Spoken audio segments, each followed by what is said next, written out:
Hey guys, how's it going? Michael Troy here, and today we are looking at Fantastic Four: The End by Alan Davis and Mark Farmer. Alright, so this is cool. So Marvel did a bunch of The End series, basically almost like a what if in a way. I don't know if they're supposed to be canon or not. It doesn't matter because I don't know if we ever do see them actually execute the end of these characters, which they'd be stupid to since they make money off of them and have licenses on them. But I'm sure they would do it different anyhow. But these are just different takes. As a matter of fact, there were two different The Ends for the Fantastic Four. There was Alan Davis's version, and there was also Stanley and John Romita Jr.'s version. Chris Claremont did one, I think it was Sean Chen, and one of the best ones was Hulk: The End with Peter David and Dale Keown. I really enjoyed that. I think the whole thing was pretty great, and this is no exception.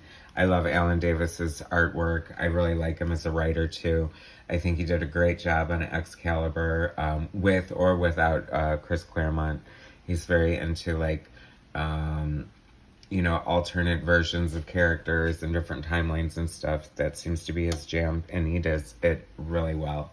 I love Clandestine and, just anything Alan Davis since I discovered his work on Batman and the Outsiders, and then I discovered his work on Detective, and then he went to the X-Men, and he's just awesome. So, story and pencils, Alan Davis, inks, Mark Farmer, colors by John Cullis, and letters by Dave Lanphier. So this is pretty epic. It's starting out with their spoilers, by the way. Their big epic battle with Dr. Doom after the end of the Mutant War, which I don't recall. I mean, maybe that happened in the X-Men The End. I don't know if it's part of this or if it was just like a plot point or something. But anyway, Reed Richards and Sue Storm not exactly being the helicopter parents. Both their kids died, fighting Dr. Doom, which sucks. Franklin and Valeria. And so basically it devastated Sue and Reed, and she went off to Star Hop, and he's just working on whatever he's working on. I don't know, a cure for the thing. I don't know. Anyway, but Jen Walters is here, and it's so good to see her. I loved her as part of Fantastic Four. Look at this epic, double-page spread. This is so cool. This is so epic, Alan Davis. It's so cinematic. It's so epic in scope. It's just so amazing. There's so many, little ships in this. It's so crazy. It's so cool. It reminds me kind of of John Byrne's epic space scenes, They're kind of cut from the same cloth, I would say. They both have classic superhero styles, and they're both definitely two of my favorites. So, this was cool. I was, super happy when this came out. And, I mean, anytime Alan Davis wants to do something starring, everybody in the Marvel Universe, bring it on.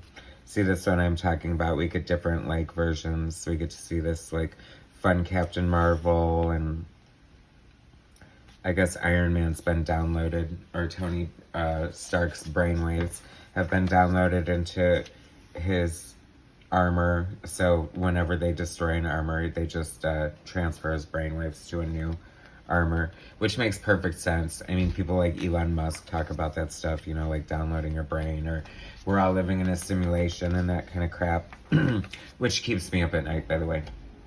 And, or it used to, now I don't really care. I mean, if this is a simulation, for God's sakes, make it more exciting, first of all, and second of all, I guess, I know it'll all be over soon, or it's already been over, and I'll just be forced to repeat it or something, so, hey, there you go. I love this character, Thundra. She is so cool. This is one of the great, Marvel characters from the 70s that I just love, and he didn't change her costume too much, if at all, I'm thinking. I don't remember if she had a headband. Why am I seeing, tuner forks on her forehead in my memory? But I don't know. That could be something else. I couldn't be confusing her for Lockjaw, could I? Anyway. The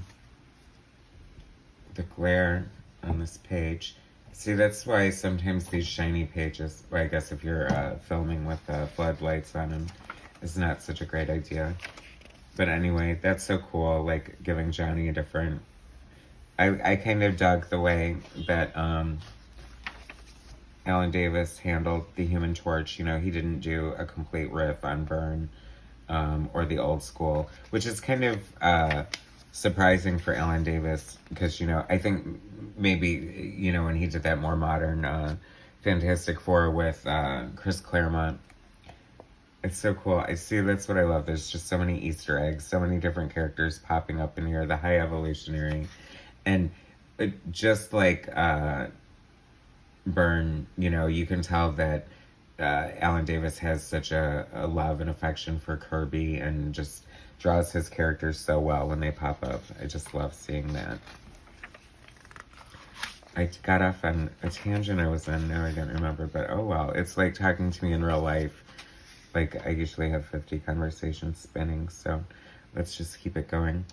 Yeah, speaking of, like, the time travel, or, I mean, now we're in Atlantis, and, I don't know, that's, Alan Davis is also good about, paying, like, respect to Marvel history. You know, it's like we have the relationship between Sue and Namor, you know, alluded to here, and, you know, just so many great things. I mean, it's insane. Like, I would love to know, like, his planning process and how he just works in all these Easter eggs and just manages to make everything so thoughtful and sort of, you know, faithful to what came before. Or, you know, although I say it all the time, it's like, I feel like I don't know what the hell is wrong with current modern comics, especially from the big two. It's like they have these amazing sandboxes to play in. They have, like, so you could just go through any of these and just pick out, you know, just look at one page and get like 500 ideas from it. Or you should be able to. I mean, look how cool that is. Johnny Storm, like, riding the front of Silver Surfer's surfboard, and just, oh my god, I mean, that's just so cool. That should be a poster. But anyway, how do they just rehash old ideas? Like, look at Alan Davis just, like, coming up with, like, every page is a revelation. Like, there's something new and exciting every page. That's a really cool cover. I love Empowered Invisible Woman. I love when writers and artists handle her correctly. She's just, like, the June Cleaver of the frickin' Marvel Universe, and, you know, which seems to fit this sort of feminine role model, but is, like, secretly, like, the most badass, like, MFer who would totally just, you know, eviscerate you. I forget the name of that character. I don't, but it reminds me of, I know his name starts with an A, because I'm seeing, this is how my brain works too. I'm seeing, like, his entry from the Marvel Universe, drawn by John Byrne, I want to say. And it starts with an A, so it'll hit me. I'll wake up tonight at 3 in the morning, and it'll hit me. I have to say, and I know this is so gratuitous, but what a nice can on Mr. Fantastic. It's funny, because I always thought that, I don't know, I guess I'm used to John Byrne's Mr. Fantastic, and he has more of a, you know, I mean, he's still built, but he seems to have more of, like, a Professor Reed Richards kind of build. And, but looking back, like, Kirby kind of drew him buff, so I don't know, maybe Byrne was just doing that. And here now we are in Wakanda, which is so cool. And She-Hulk, is she dazzling the Black Panther now? I mean, she kind of got around for a while there, which, hey, you can't blame her. Like, I don't know. I mean, I don't think that, I don't really need to know. Is it Herbie in the background? That's such a great little, oh, it is, look. Herbie, remember him from the FF cartoon. How fun was that? Although I really miss the Human Torch, because he's always been, like, one of my favorite characters. But I'm always partial to the blonde guys, just because, I guess, self-identification or whatever.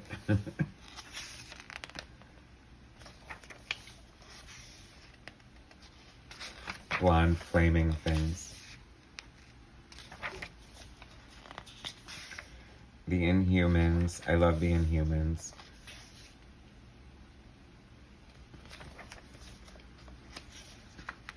That is one scary ass looking mole man.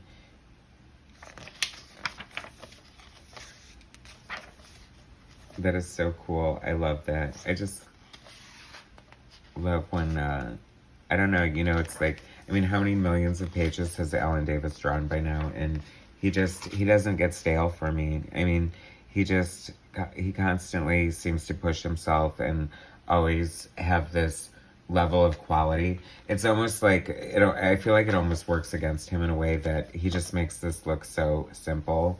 And, you know, it's so Alan Davis, but it's like, my God, the work he just pours in here, the detail and the, you know, there's so much going on, so much flawless. He's like such a consummate professional. And like I said, I discovered his work on Batman and the Outsiders, and going back to it, it's funny because it looks so much less professional than this, but it's so appealing. Like there's such a quirkiness to it. Sometimes I feel like I like my favorites. I guess it's like musical taste. It's like you always like your favorite band's first albums the best, because I guess that's what made you fall in love with them. And then it's always like chasing that dragon and trying to recreate that music. But I don't know. Alan Davis does a pretty good, consistent job. I don't know how. But then you have to ask yourself, does that mean like they peak or whatever? Because it's like, I can't imagine him getting any better than he already is. But then again, like I said, every page is a revelation, and it's just so much fun to see all these different characters in this. I mean, I feel like you're always going to get that from Alan Davis, whether it's Excalibur or Clandestine or X-Men.